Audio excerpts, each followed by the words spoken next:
When I see people saying the Muslims colonized Africa the same way that the Western powers colonized Africa. I mean, really? Islam spread across North Africa and East Africa and West Africa largely through trade and interaction. And that led to the creation of powerful indigenous independent kingdoms, regional empires and dynasties, centers of learning and commerce, created by African Muslims for the benefit of Africans. So which land under Western colonization did the colonizers make richer? And which colonized country was a sovereign empire ruled exclusively by the indigenous people? It's an absurd comparison. You have the Mali Empire, the Ghana Empire, the Songhai, the Bornu, the Fulani Empire, the Sultanate of Zanzibar. The spread of Islam created kings. Western colonization created slaves. When Islam spread in Africa, literacy spread, education spread, trade and commerce spread, prosperity spread, development spread. And again, this was all done by African Muslims, not by outsiders, not by colonizers, by the indigenous people. Contrast that with the British and the French and the Dutch and their colonization,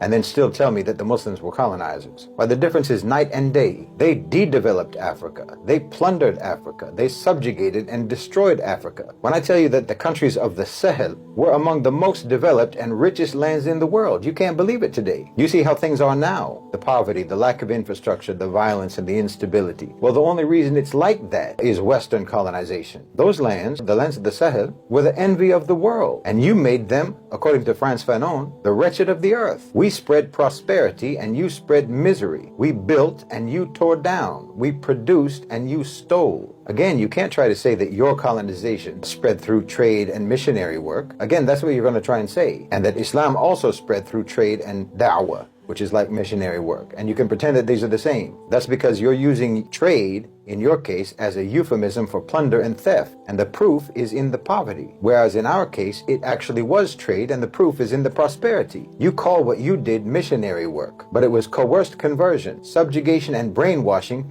to create compliant, self-loathing colonial subjects. Scholars of Islam and Sufis and traders traveled into Africa and interacted with the people and taught people, and people chose Islam. And then they built for themselves what they built for themselves.